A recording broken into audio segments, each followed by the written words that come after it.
when I teach them, even the stories, I don't sit and show. I ഇങ്ങനെ പറഞ്ഞുള്ള അത് actually Lohi അങ്കിളുടെ കയ്യിൽ നിന്ന് കിട്ടിയതാണ്. പറഞ്ഞ് ആളെ കരയിപ്പിക്കുക ചിരിപ്പിക്കുക എന്ന് പറയില്ലേ. It's like, this is not you, this is this person. Like ഇപ്പോൾ പൂത്തന തന്നെയാണെങ്കിലും പൂത്തന വന്നു, പക്ഷെ ഇതിനെ കൊല്ലാൻ തോന്നണില്ല കൃഷ്ണനെ. ഷീസ് ലൈക്ക് ഞാനിതിനെ പാല് കൊടുക്കാൻ പറ്റും എനിക്ക്, ഷീസ് ഹാപ്പി. ഇങ്ങനെ പറഞ്ഞിട്ടുണ്ട് പുരാണത്തിൽ that she wanted to, that's why she was given that എന്താ പറയുക പ്രിവിലേജ് ഓഫ് ഗിവിങ്, ഫീഡ് ചെയ്യാനുള്ള പ്രിവിലേജ് ഷീ ഹാഡ് ഏതോ ജന്മത്തിൽ ആഗ്രഹിച്ചത് കൊണ്ടാണ്. So she's coming and she's looking and she's happy that she can do that. പക്ഷേ she has to kill. In that act she has to kill. അപ്പോൾ she's feeling bad.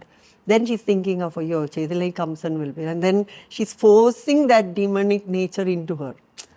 ഇങ്ങനെയൊക്കെ ഇത് കുറേ നേരം ഇവിടെ ഇങ്ങനെ നിൽക്കും. എന്നിട്ട് ഞാൻ പറയും പൊക്കോളാൻ പറയും, വീട്ടിൽ പൊക്കോളാൻ പറയും. പിന്നെ കുറച്ച് നാൾ ഒരു then will keep doing it. ഒന്നും പറയൂല ഞാൻ. ഒരു മാസം ഇത് തന്നെ ചെയ്തുകൊണ്ടിരിക്കും. ആക്ഷൻസ്, മൂവ്മെൻറ്റ്സ് ഒക്കെ പറഞ്ഞു കൊടുക്കും, ആക്ഷൻസ്. പിന്നെ കുറച്ച് കഴിയുമ്പോൾ when they like so then I know they have met their Poothana.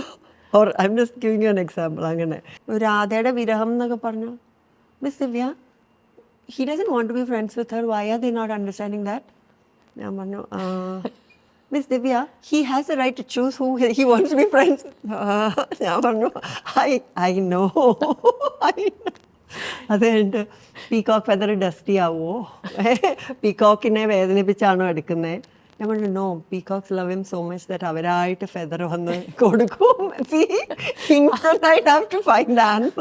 അപ്പൊ ഈ ഗോപികമാരുടെ വസ്ത്രങ്ങളെല്ലാം എടുത്തു പോയ കഥയൊക്കെ എങ്ങനെയാണോ explain that boy is in trouble. ഞാൻ പറഞ്ഞു അതെ ഇപ്പൊ പറഞ്ഞ അവിടെ കട്ട് ചെയ്യും. ഞാൻ പറഞ്ഞു see that expression, that's what I want, so let's do it, ready edit നിങ്ങളുടെ ഷോ ഒക്കെ edit ചെയ്യണമല്ലേ. I just cut it, അല്ലാണ്ട് ചില സമയത്ത്